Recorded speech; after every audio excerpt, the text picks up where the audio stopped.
Merci de m'avoir invité à ce colloque qui m'a passionnée depuis le début et de me donner l'occasion de reparler d'un sujet dont je ne parle plus souvent ces derniers temps puisque je suis plutôt engagée dans, comme je vais aussi vous en parler, je dirais, je m'intéresse à l'expérience de vieillir, alors que pendant des années, je me suis intéressée à l'accompagnement des tout derniers moments.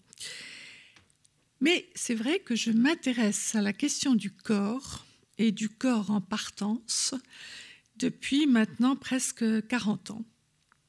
Et si mes derniers écrits, effectivement, concernent le corps vieillissant, mes premiers écrits ont concerné le corps mourant, donc vieillissant, mourant, mais c'est toujours un corps en partance parce que j'ai bien aimé ce que Jacques Ricot nous a dit hier matin, qu'au fond, nous sommes en partance à partir même de la naissance. Et donc, je me propose, là, dans ce temps qui m'est imparti, de traiter en premier de la question du corps, puis du corps vieillissant, et enfin du corps mourant. Alors le corps, oui, on en a parlé depuis 2 jours, et je voudrais mettre en place quelques concepts psychanalytiques qui m'ont personnellement beaucoup aidé à comprendre comment tout un chacun vit son corps. Je suis psychanalyste jungienne, mais je me suis beaucoup intéressée car j'ai failli faire une thèse sur Lou Andréas Salomé avec Pierre Félida, et puis j'ai abandonné cette thèse au moment où justement François Mitterrand m'a proposé d'être la première psychologue en soins palliatifs, et donc j'ai laissé tomber cette thèse, mais j'avais effectivement beaucoup travaillé la pensée de Lou Andréas Salomé. Et ce qui m'a beaucoup intéressée, c'est leur dialogue autour de la question du narcissisme. Vous savez que c'est un terme qu'on emploie beaucoup, d'ailleurs, un peu à tout bout de champ, le narcissisme. C'est un terme vraiment qui a beaucoup occupé les analystes. Et ce que j'ai découvert, c'est qu'il y a une distinction entre ce que Freud appelait le narcissisme primaire, qui est en fait un narcissisme qui se constitue tout à fait au départ de notre vie, dans la dyade mère-enfant, qui est différent du narcissisme secondaire que les psychanalystes situent dans ce qu'ils appellent le stade du miroir. Et puis, ça c'est Freud. Et Lou Andréas Salomé, dans un texte qui s'appelle, il y a 2 textes d'elle, L'amour du narcissisme, et un texte qui s'appelle Le narcissisme à double direction. Elle dialogue avec Freud et elle lui dit « Je suis d'accord avec votre narcissisme secondaire,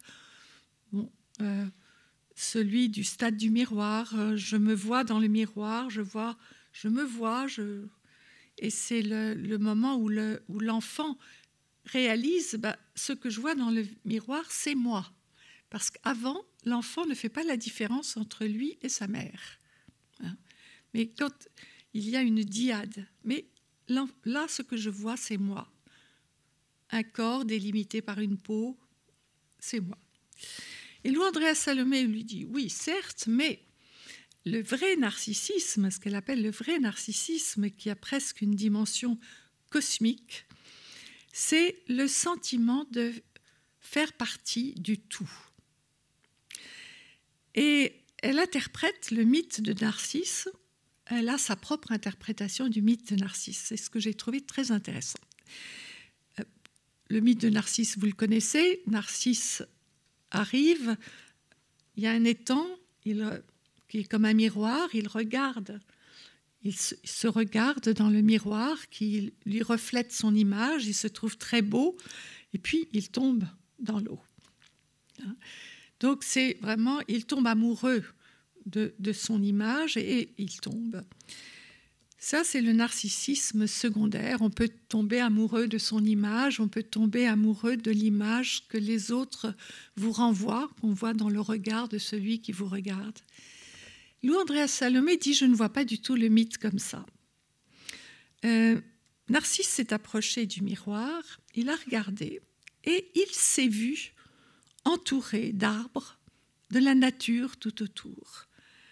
Et il s'est dit, mais je fais partie du tout. Il est donc tombé amoureux non pas de lui, mais de lui faisant partie du tout. Et c'est ce qu'elle a appelé le narcissisme cosmique. Alors vous voyez ces deux interprétations, elles sont très importantes parce qu'elles affectent notre propre image du corps et notre propre sentiment d'être soi. Il y a donc, on le voit, d'une part un corps qui est vu, objectivé, renvoyé par le miroir ou le regard de l'autre, et que je vais appeler le corps-objet, hein, ou encore la corporéité. C'est le corps que chacun d'entre nous expose, livre à la médecine. C'est le corps qui est à l'origine aussi de l'image du corps. C'est le corps que la médecine ausculte, palpe, radiographie, pique, perfuse, opère. C'est ce corps, je dirais objet, la corporéité. Avec le stade du miroir, donc l'enfant entre dans le monde de l'apparence, du leurre, du masque, qui ne va pas cesser de fausser le jeu de la communication avec autrui. C'est très important à comprendre ça. Le corps qu'il voit dans le miroir ne correspond pas à celui qu'il sent. Vous voyez que j'introduis là, à partir de ces deux visions du narcissisme, la différence entre voir et sentir. Il y a le corps que je vois, que les autres me renvoient. Il y a le corps que je sens. Donc il y a une distorsion entre l'apparence pour autrui et le sentiment propre. Et cette prédominance du visuel va avoir des conséquences exorbitantes. Le narcissisme devient donc une affaire d'apparence. On se regarde, on se juge, on s'évalue dans le regard de l'autre ou dans le miroir. Vous allez voir, évidemment, vous devinez les conséquences que ça a quand on arrive avec le corps vieillissant, le corps mourant. Alors ça, c'est le corps-objet, la corporéité. Et puis, il y a le corps vécu, donc le corps subjectif, le corps sujet, ou encore, j'aime bien cette expression qu'a employée d'ailleurs Jacques Ricot, la corporalité animée. Ce corps-là, je le disais tout à l'heure, il se constitue dans la dyade mère-enfant, c'est-à-dire déjà dans la vie intra-utérine, mais dans les premiers contacts entre la mère ou le substitut maternel et l'enfant. Dans cette expérience, le nourrisson ne perçoit pas de limites. Donc on retrouve, vous voyez, le narcissisme cosmique aussi de Lou Andréas Salomé. Il vit un état de communion avec le tout. Et donc ce qu'il vit, c'est une expérience, un vécu archaïque de sécurité, de totalité, de narcissisme psychique, qui n'a rien à voir avec le narcissisme secondaire qui va se constituer avec le stade du miroir. Qu'on parle de corporalité animée, de corps psychique, ce sont des équivalents d'image inconsciente du corps, ou bien dans un langage plus ésotérique, mais à mon avis qui veut dire la même chose, de corps subtil, de corps d'énergie, de corps de présence, même de corps spirituel. Il s'agit d'un vécu du corps qui n'est pas limité dans l'espace. D'ailleurs, les gens avec qui j'ai parlé me disent, et qui ont cette expérience de leur corporalité animée, me disent qu'ils se sentent vastes. Je vais en reparler. c'est un corps qui est traversé de la vie, du courant de la vie intérieure. Et on comprend mieux alors cette phrase de saint Paul dans l'Épître aux Corinthiens, qui, moi, m'a beaucoup aussi frappée et que j'ai trouvé tellement juste dans l'expérience que j'ai eue de l'accompagnement non seulement de personnes vieillissantes, mais de personnes tout à fait à la fin de leur vie. Cette phrase qui dit « Tandis que notre homme extérieur s'en va en ruine, notre homme intérieur se renouvelle de jour en jour. » C'est une phrase extraordinaire, tellement vraie. Je l'ai constaté. Donc la corporalité me permet de sentir, de percevoir au-delà de moi-même, d'habiter l'espace d'une pièce. Des gens qui disent je dilate mon espace. J'ai dans mon parcours de psychologue, de psychothérapeute, rencontré à un moment donné, juste avant que j'arrive aux soins palliatifs, un psychanalyste lacanien qui s'appelait Bernard Tiss et qui m'a parlé de l'aptonomie. Alors, ce matin, on a parlé de Catherine Dolto, qui est une aptothérapeute. J'ai fait ma formation avec Catherine Dolto auprès de Franz Wellmann. Je me suis formée à l'aptonomie. Je ne vais pas faire ici un exposé sur l'aptonomie, mais vous pourrez, si ça vous intéresse, aller voir il y a un que sais-je sur l'aptonomie. Mais l'aptonomie, c'est la science du contact. C'est la science du contact et le mot grec, c'est tiré d'un mot grec, apsis, avec un H, apsis, qui signifie, l'apsis, c'est notre faculté de contacter l'autre, de contacter la nature, d'être en contact avec ce qui est autour de nous. C'est notre perception. C'est notre faculté de nous prolonger dans l'espace. C'est ce que Merleau-Ponty ce dont il parlait lorsqu'il parlait du prolongement miraculeux du corps. Nous avons cette faculté de sentir au-delà de nous. Vous tous qui êtes assis ici, c'est votre sens du toucher, votre peau qui est le sens du toucher, du contact, qui vous dit « je suis assis sur une chaise ». Je sens la chaise. J'ai mes pieds sur le sol. Je sens voilà. Je peux sentir presque que je fais corps avec la chaise.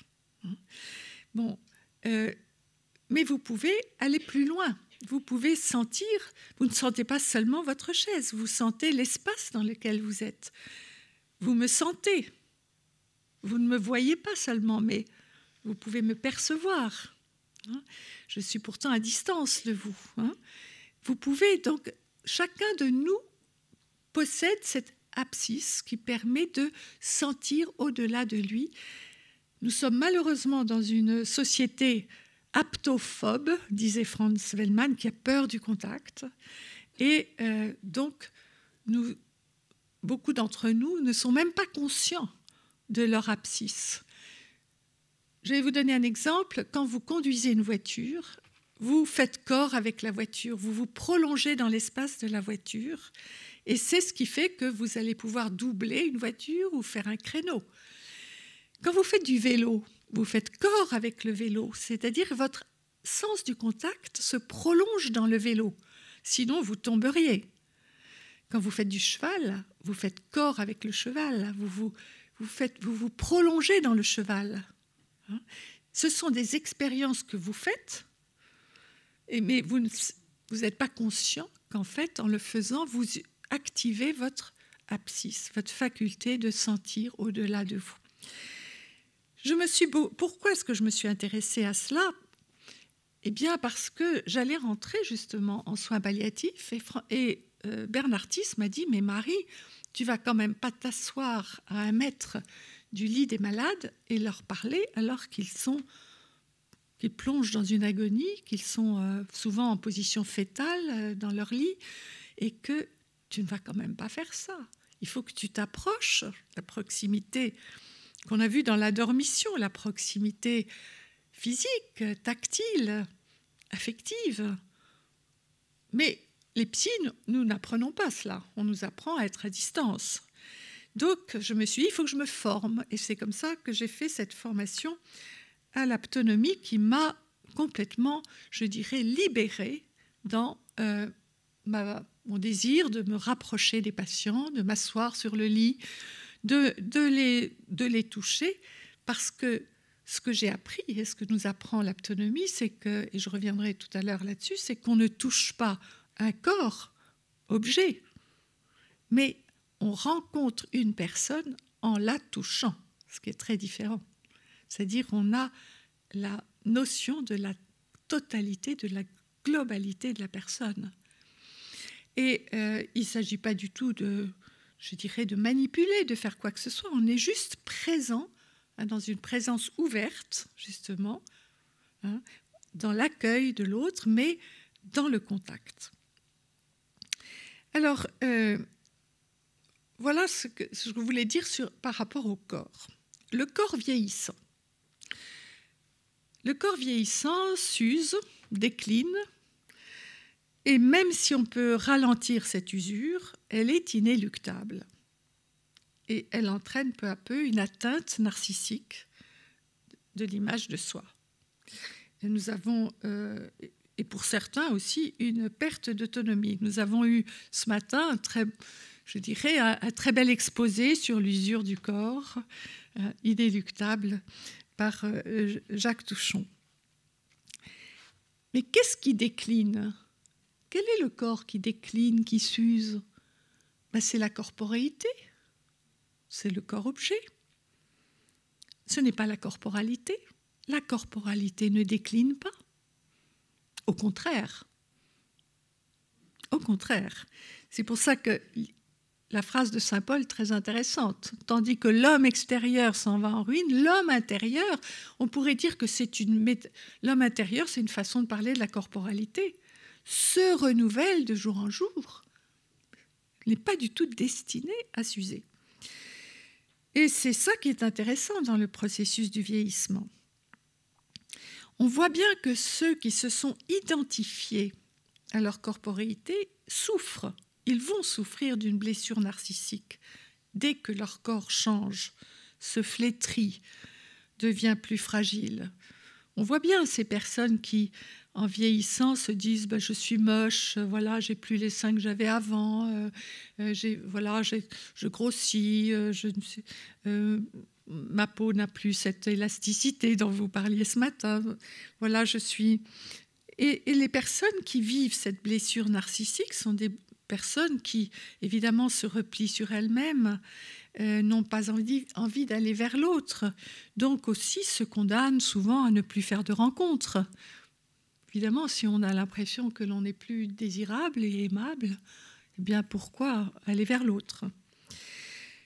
Ceux qui ont eu la chance de prendre conscience de leur corporalité vivent les choses différemment.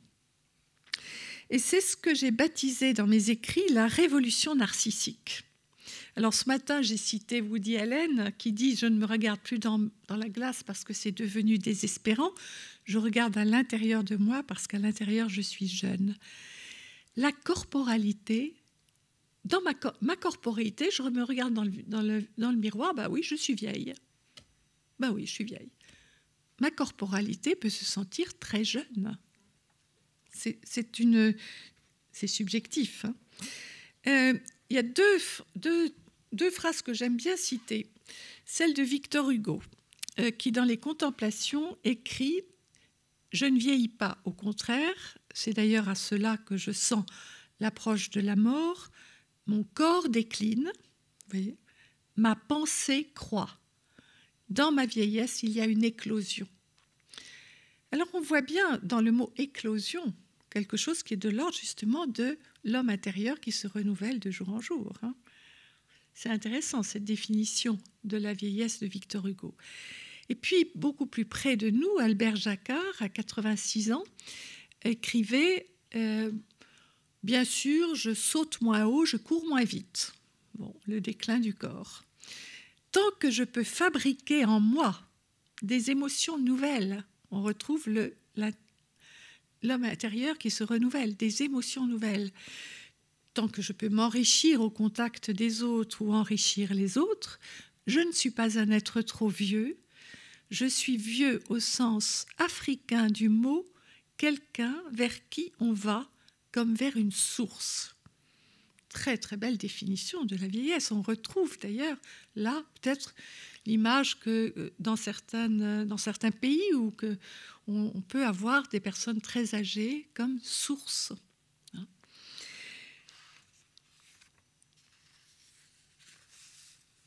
On voit bien donc dans ces exemples qu'en vieillissant, nous sommes appelés à investir, à voyager vers notre intériorité. Si nous voulons avoir le sentiment de rester soi, de rester entier, malgré les atteintes de l'âge. Et dans mes séminaires sur l'art de bien vieillir et de rester désirant, je commence toujours par un atelier sur l'image. Et dans cet atelier, je montre des photos de personnes qui ont entre 80 et 100 ans. Alors, j'ai des gens qui ont entre 60 et 80 ans, un peu en dessous. Mais je leur montre des photos de gens qui ont entre 80 et 100 ans. Donc, alors, il y a de tout. C'est des personnes connues, moins connues. Il y a des femmes liftées, mais il y a des femmes très, très ridées. Et je peux vous dire, parce que je fais ça depuis des années, je fais ça depuis 10 ans, avec le même jeu de photos. Et la photo qui est la plus choisie, parce que je leur demande de me dire quelle est la photo vers laquelle ils ont eu spontanément envie d'aller. Envie d'aller vers cette personne. Cette personne, c'est une photo d'une Asiatique, ridée comme une pomme rainette, avec un joli chapeau bleu, des boucles d'oreilles bleues, assez élégantes, un regard d'une bonté incroyable, une bouche tout édentée, mais qui respire la joie de vivre. Toutes les personnes choisissent cette photo, et elle a 100 ans.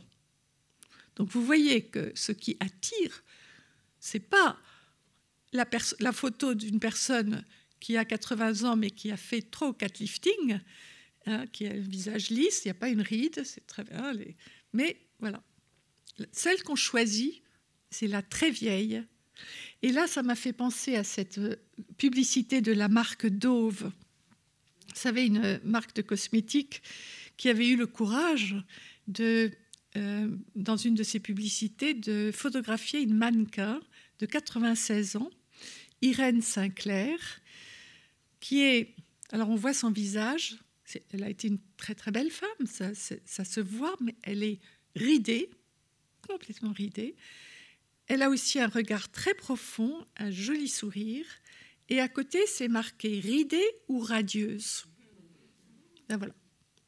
C'est le défi qui est proposé à des femmes, puisque là, il s'agit de femmes vieillissantes, se fichent pas mal des rides, parce que de toute façon, il y en aura de plus en plus, et s'occuper de son intériorité, parce que vous avez remarqué que si les yeux vieillissent, parce que on peut avoir des pathologies, on peut perdre sa vue, avoir des pathologies des yeux, si la bouche vieillit, il y a 2 choses qui ne vieillissent pas. C'est le regard et le sourire, parce que ça vient de l'intérieur. Donc on voit bien que cette jeunesse intérieure dont parlait Woody Allen, vous voyez, se sentir jeune à l'intérieur, et si on peut faire passer cette jeunesse par le sourire, par le regard, eh bien, c'est ça que les autres captent. Et c'est très intéressant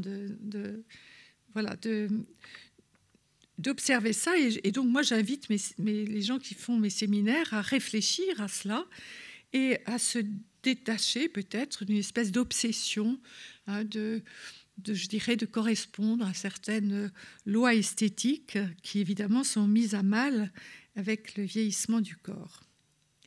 Et donc, les gens dans mes séminaires, ils comprennent très très bien qu'en fait, en vieillissant, il y a une autre beauté qui apparaît, une autre séduction, peut-être que certains appellent le charme, hein, mais qui vient de l'intérieur. D'où l'importance de prendre soin de son intériorité. Maintenant, je vais parler du corps mourant.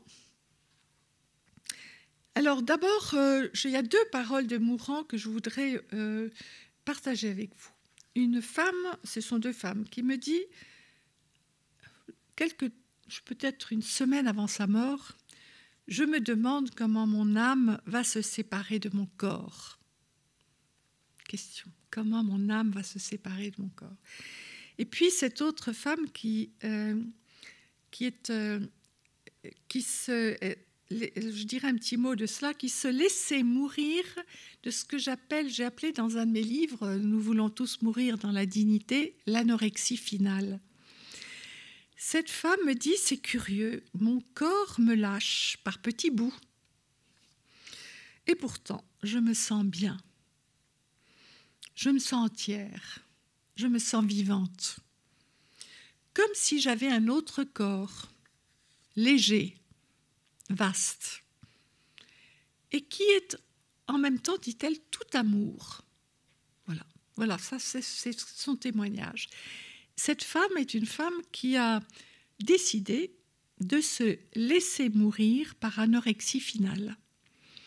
Je voulais en dire un petit mot parce que ce matin on a beaucoup parlé et puis tout le long mais il y a un chapitre de mon livre qui s'appelle l'anorexie finale, parce que j'en ai été témoin plusieurs fois de personnes, et je peux vous dire que beaucoup de personnes âgées rêvent de mourir comme ça. Arrivées âgées, n'ayant plus faim, la sensation de faim diminue, on n'a plus beaucoup d'appétit, eh bien cette personne avait décidé de cesser de s'alimenter. Elle avait accepté de boire un tout petit peu au départ et puis ensuite d'arrêter. Elle avait demandé à ce qu'on la laisse dans son lit. Elle ne voulait pas être hospitalisée. Elle voulait mourir, s'affaiblir dans son lit.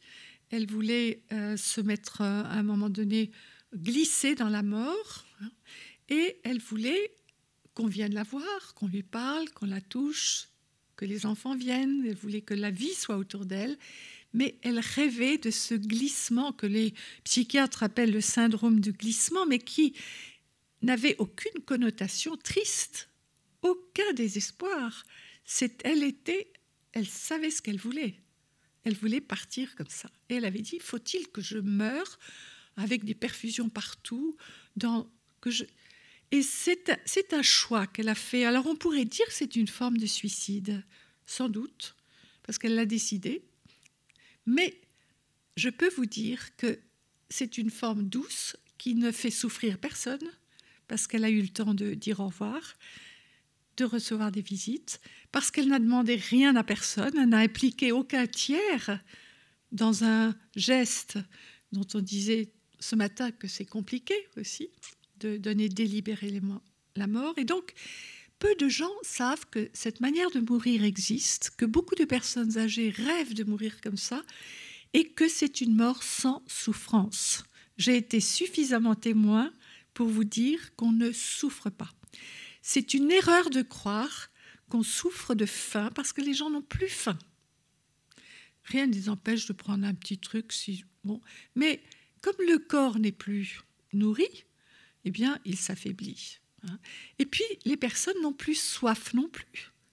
On ne va pas leur mettre une perfusion alors qu'elles n'ont plus soif. Alors, on va évidemment faire ce qu'il faut pour qu'elles n'aient pas de sécheresse de la bouche, pour leur confort. Mais je peux vous dire qu'on peut mourir comme ça, sans aucune souffrance, d'une manière toute douce. Et dans notre société, on va vous dire il y a des idées fausses qui circulent, on va vous dire des mensonges là-dessus. On va vous dire, mais on souffre épouvantablement. C'est faux. Demain, évidemment, si je cesse de m'alimenter demain, mon corps est plein d'énergie, peut-être ça sera différent. Mais voilà, une personne qui arrive au bout, qui sent que c'est la fin, et qui décide d'elle-même de ne plus s'alimenter progressivement, peut-être au début un petit peu, puis progressivement de ne pas se forcer à s'alimenter, Eh bien, voilà, je voulais faire une petite ouverture là-dessus parce que cette femme qui est morte comme ça, eh bien, elle parlait de sa corporalité comme une corporalité légère, vaste, et elle sentait de l'amour. La personne qui l'a accompagnée, son fils, lui disait « Mais qu'est-ce que tu fais toute la journée ?» Et elle lui a répondu, elle était irlandaise, « Loving, I suppose. Je suis dans l'amour. » Bon, c'est une personne qui avait une certaine spiritualité, c'est vrai. Alors, je reviens au corps en partance. Dans la maladie, le corps-objet, on l'a vu, vit une détérioration qui entraîne souvent une perte d'autonomie. Et le mourant peut être confronté à des souffrances physiques et psychiques, au sentiment que son corps le lâche, l'abandonne, le trahit, suscite du dégoût, il perd son autonomie. Des gens disent bon, « ce n'est plus moi ». Et on voit bien que la question de la dignité qui était évoquée ce matin, elle se pose d'autant plus cruellement que l'on est identifié au corps-objet de la médecine et que l'on s'identifie à la corporalité. Si je m'identifie à ma corporalité, je peux vivre le corps en partance je peux vivre cela comme une perte de dignité.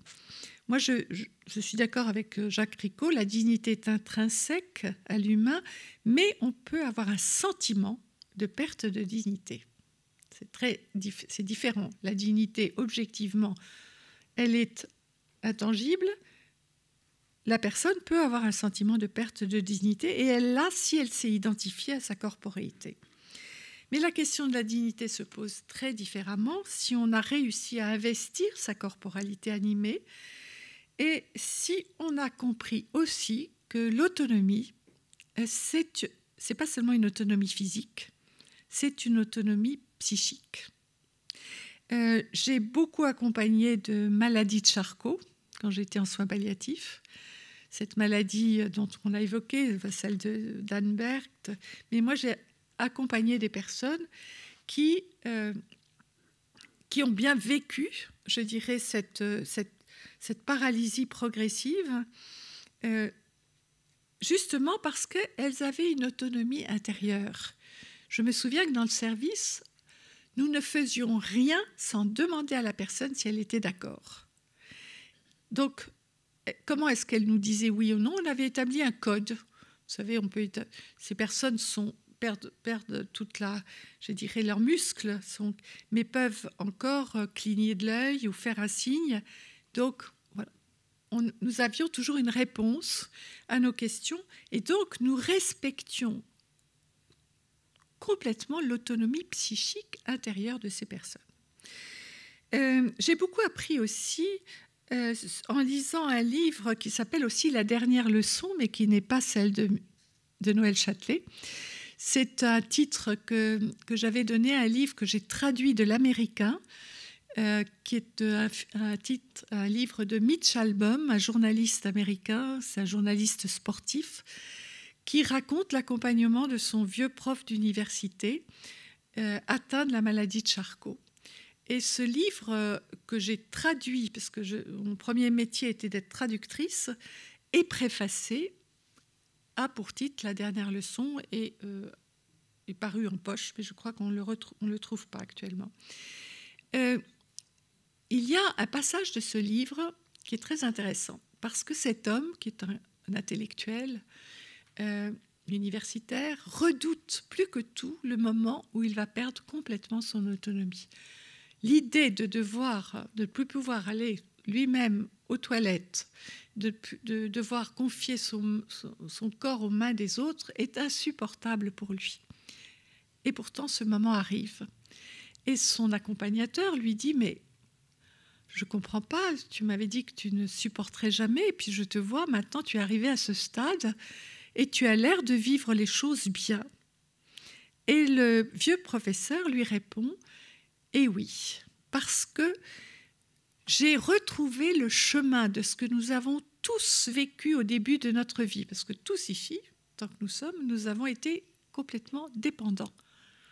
Quand nous étions nourrissons, dans les bras de notre mère ou d'un substitut maternel, nous avons vécu ce que c'est que la dépendance totale. Et il dit « J'ai retrouvé le plaisir très ancien que nous avons tous vécu parce que notre peau a une mémoire. Notre peau enregistre tous les contacts que nous avons eus depuis même la vie intra-utérine, tout est enregistré. » Et cet homme dit « J'ai retrouvé le chemin et maintenant j'aime qu'on me lave, j'aime qu'on me donne le bain, j'aime qu'on me passe de la crème, j'aime qu'on me mette mes couches. » Donc il faut vraiment, c'est lui qui le dit, hein. Il le dit. Parce qu'il a retrouvé ce chemin, mais aussi parce il confie, c'est-à-dire il lâche prise, il abandonne son corps avec grâce aux mains de personnes qui sont bien traitantes.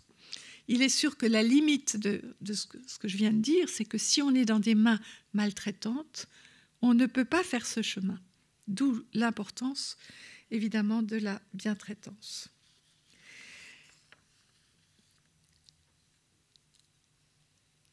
Cette question, je ne sais pas si je dispose encore un peu de temps, cette question de la mémoire de la peau, je voudrais m'y arrêter quelques instants parce qu'elle est très importante pour le corps en partance. Je ne sais pas si certains d'entre vous ont lu ce livre de Jacqueline de Romilly, qui était académicienne, qui est morte aujourd'hui, qui est morte à l'âge de 98 ans, et peu de temps avant sa mort, elle écrit un livre qui s'appelle « Les révélations de la mémoire ». Dans ce livre, elle raconte quelque chose qu'elle vit dans son grand âge, qui est l'irruption de sensations, de perceptions qu'elle a eues dans son enfance, en tout cas des années plus tôt, et qu'elle avait complètement oubliées, mais qui reviennent tout à fait à la fin. Alors ça, c'est tout à fait étonnant, mais je peux vous dire que je l'ai constaté.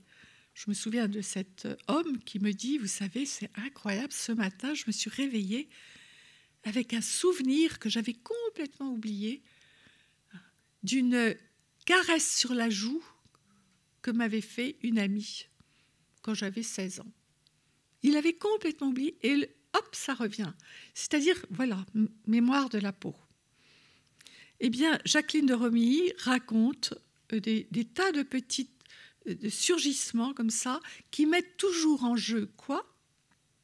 La corporalité, justement, la perception. Hein, c'est la peau qui perçoit.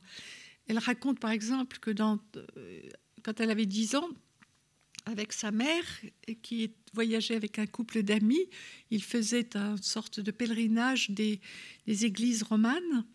Et sa mère la couche, avant d'aller dîner avec ses amis, la couche dans leur lit, dans une chambre d'hôtel un peu hostile, un papier un peu moche, froide. Enfin bon, elle se sent mal. La petite fille de 10 ans se sent pas bien. Et donc, elle voit sur le lit, sa mère a laissé son manteau, un manteau avec un col de fourrure. Et donc, elle saisit le manteau, elle blottit son visage dans le col de fourrure, elle sent l'odeur de sa mère, bon, c'est Madeleine de Proust, et elle s'endort parce qu'elle se sent en sécurité. Bon, souvenir banal qu'elle s'empresse d'oublier et qui revient quand elle a 98 ans. Et elle se dit, mais qu'est-ce que c'est que ça ? Et c'est là qu'elle... Alors, elle est très modeste parce qu'elle dit, je ne vais quand même pas théologiser, mais elle dit, est-ce que je ne suis pas en train de vivre ce que Spinoza dit quand il dit, nous expérimentons que nous sommes éternels. C'est-à-dire qu'en fait, tout ce que nous avons vécu, rien ne peut faire que nous ne l'ayons pas vécu. C'est là pour toujours. Et donc, elle en fait l'expérience. Donc la question de l'accompagnement... Alors maintenant, je voudrais en venir à... Parce que, bon, j'ai parlé du corps en partance, du corps mourant, parler un peu de l'accompagnement de ce corps mourant en partance. Parce que ça pose la question de la manière de contacter, de toucher ce corps. Donc je reviens un peu sur ce que je disais à propos de l'aptonomie.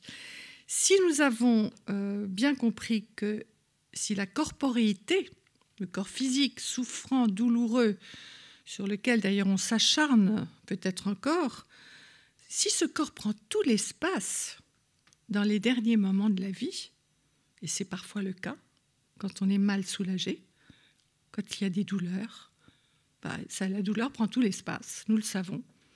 Eh bien, si la corporéité prend tout l'espace, le mourant n'a pas accès à la perception de sa corporalité. D'où, évidemment, l'importance de soulager les douleurs physiques, de veiller au confort des personnes pour que, justement, elles puissent se détacher de cette corporéité souffrante et investir complètement leur corporalité. Parce qu'une personne dont la corporéité envahit tout le champ, tout l'espace, ça envahit l'espace relationnel. On ne peut plus rencontrer l'autre. Parce que la corporalité, c'est aussi un corps de rencontre. C'est avec ma corporalité, c'est-à-dire mon corps, je vous ai donné des synonymes, mon corps de présence.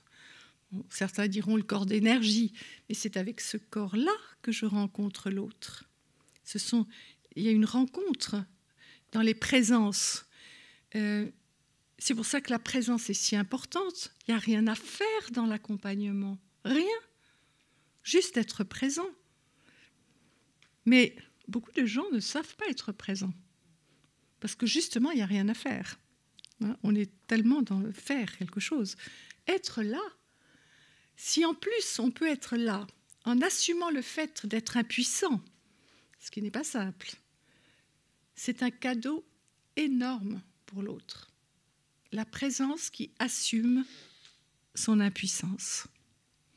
C'est-à-dire quelqu'un qui va être à côté, qui est vulnérable aussi, puisque au fond il se sait impuissant, il ne peut pas empêcher l'autre de mourir, il peut pas, mais rester présent, être là pour l'autre. C'est ce que, quand j'étais en soins palliatifs, nous avons beaucoup travaillé avec les soignants justement sur ces notions corporéité, corporalité, comment toucher la personne, comment, au lieu de toucher un corps comme un objet de soin, être présent, travailler le tact, parce que souvent on touche, on ne se rend pas compte qu'on est tellement formé au toucher objectivant, qu'en fait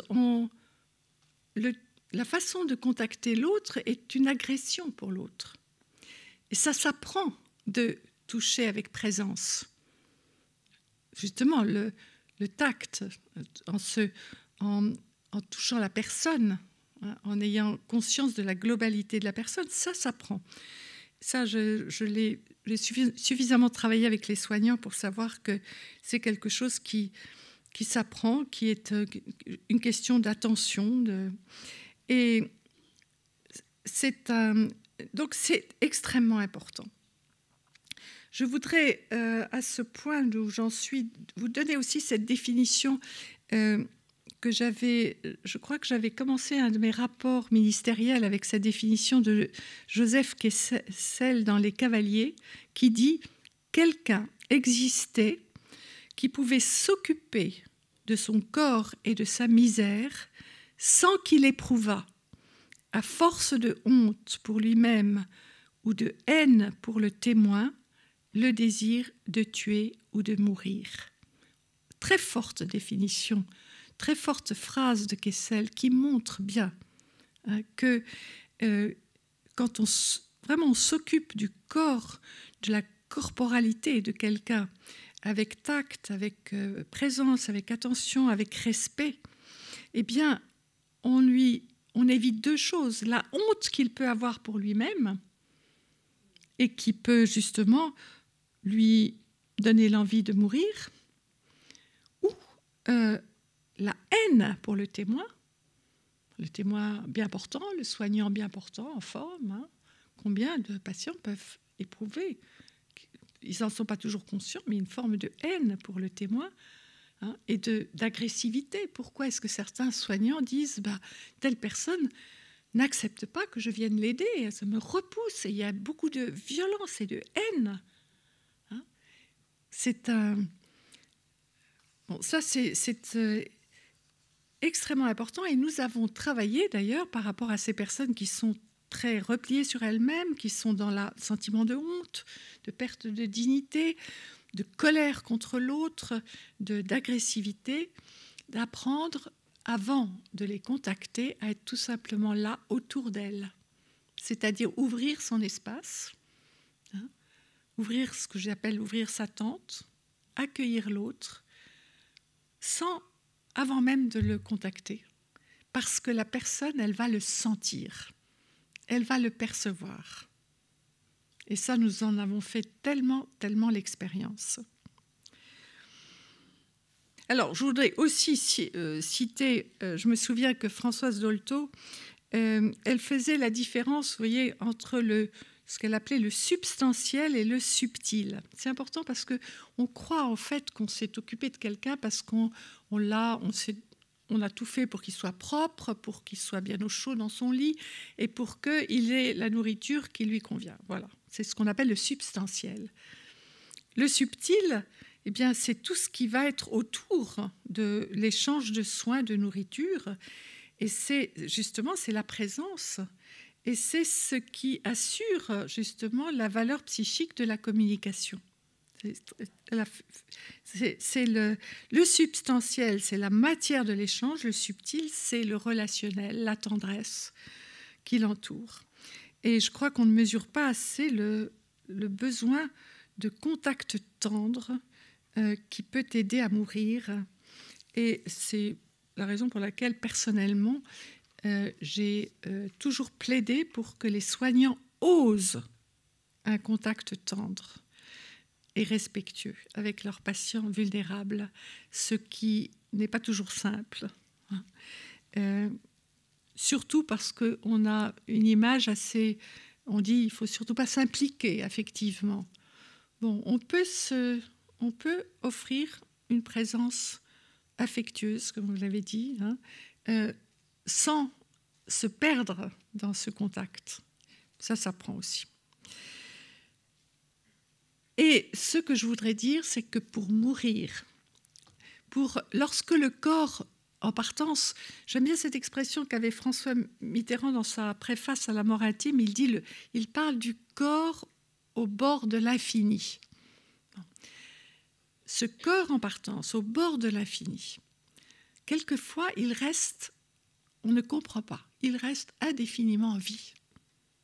On ne comprend pas, parce qu'il ne reçoit plus de traitement, quelquefois il n'est plus alimenté, mais je crois que pour mourir, pour pouvoir lâcher prise, pour pouvoir, pour pouvoir lâcher son corps, hein, il faut pouvoir s'abandonner. Est-ce que vous imaginez à quel point c'est difficile pour une personne qui est seule dans son lit, seule, sans contact, qu'on ne vient plus voir, à quel point ça peut être difficile de s'abandonner. Nous avons besoin, pour nous abandonner, du contact d'un autre.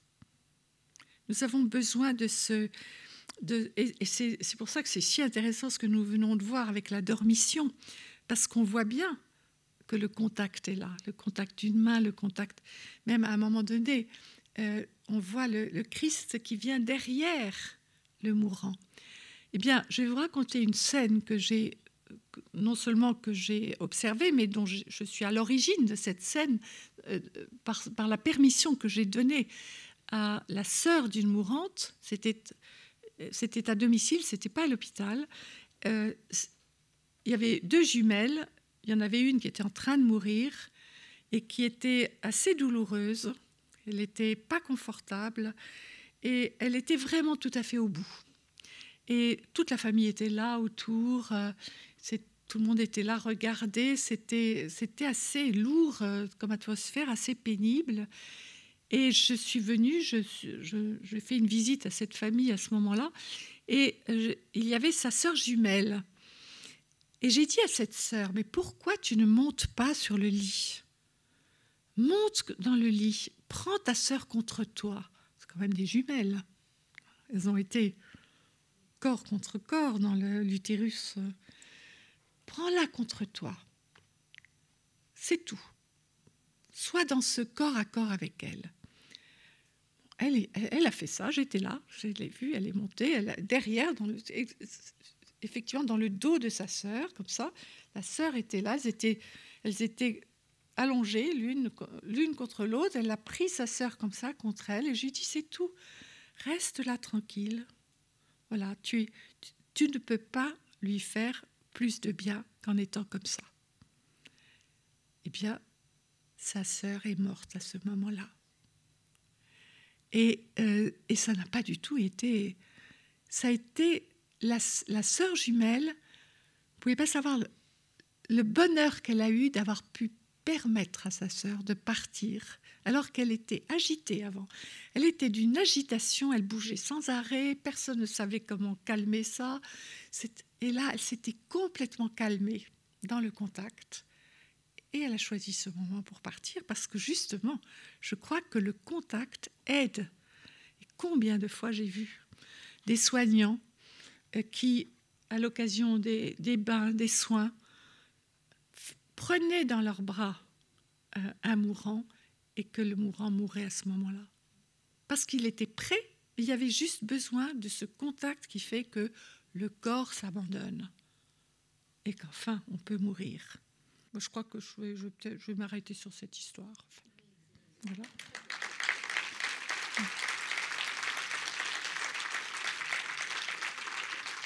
Bonsoir.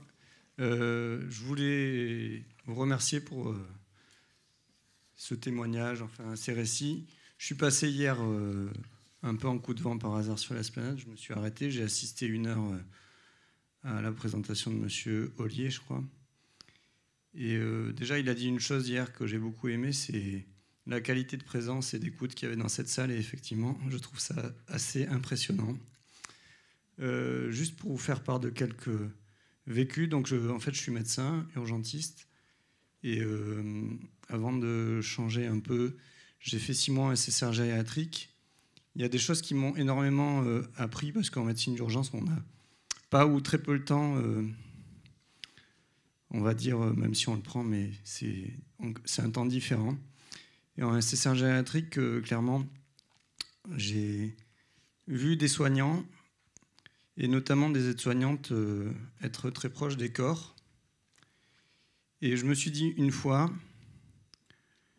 je crois que la plus belle chose qu'on puisse, enfin en tout cas pour moi, souhaiter, c'est d'avoir des mains, des corps, des voix et des oreilles qui nous écoutent et qui prennent soin de nous dans ces derniers moments.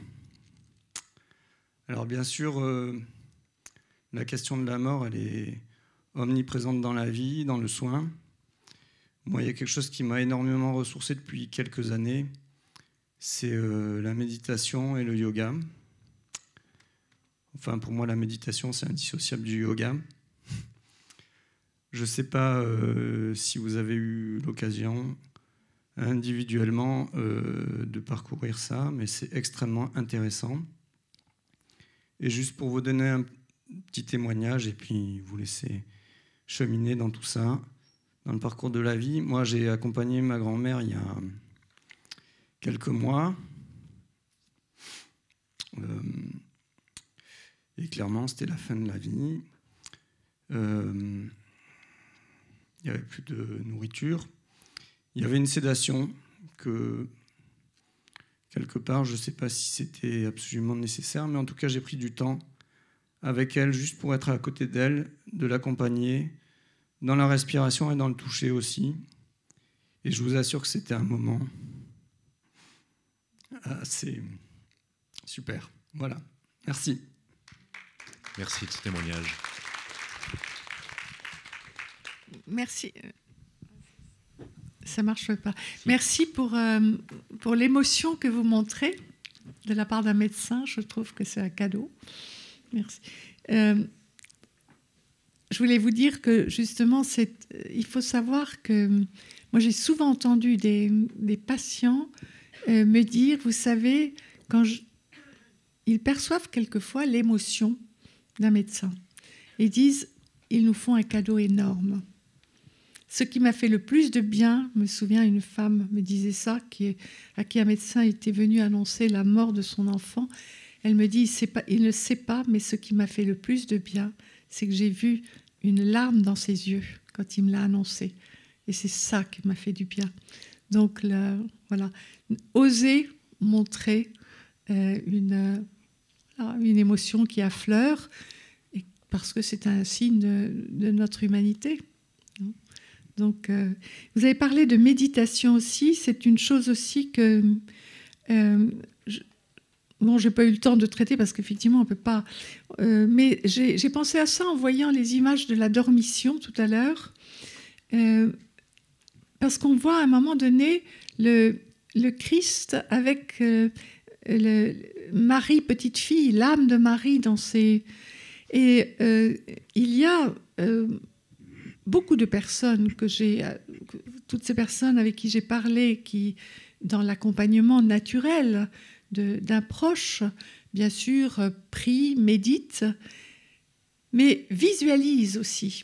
Et c'est très intéressant parce que accompagner l'agonie de quelqu'un, souvent des gens n'osent pas parce qu'ils se disent c'est épouvantable. Mais si ils visualisent, comme on l'a vu là, presque le corps qui est en partance, qu'ils le mettent en image dans une mandorle de lumière, ou bien qu'ils imaginent une armée d'anges autour, ou ce sont des images qui m'ont été rapportées, ou bien qu'ils fassent venir une image spirituelle qui leur correspond à la tête, c'est-à-dire à la tête du mourant, et que, eh bien, ils peuvent rester très longtemps comme ça, main dans la main, et dans une forme de méditation. Et ça, là, vous avez des personnes qui sont complètement, je dirais, calmes, il n'y a pas d'angoisse, rien ne peut faire plus de bien à un corps en partance que de sentir, que de percevoir, justement, avec sa corporalité, cette atmosphère qui est autour de lui. Donc, et ce qui m'a frappé avec toutes les personnes avec qui j'ai échangé, c'est que chacun peut adapter ça à sa spiritualité. Bien sûr, faire venir une image spirituelle qui est inspirante, qui est là et à qui, au fond, que l'on met à côté de celui que l'on accompagne, ou imaginer une lumière, ou imaginer des anges, ou que sais-je encore. Eh bien, ce sont des techniques qui aident à être dans une présence calme, ouverte et spirituelle.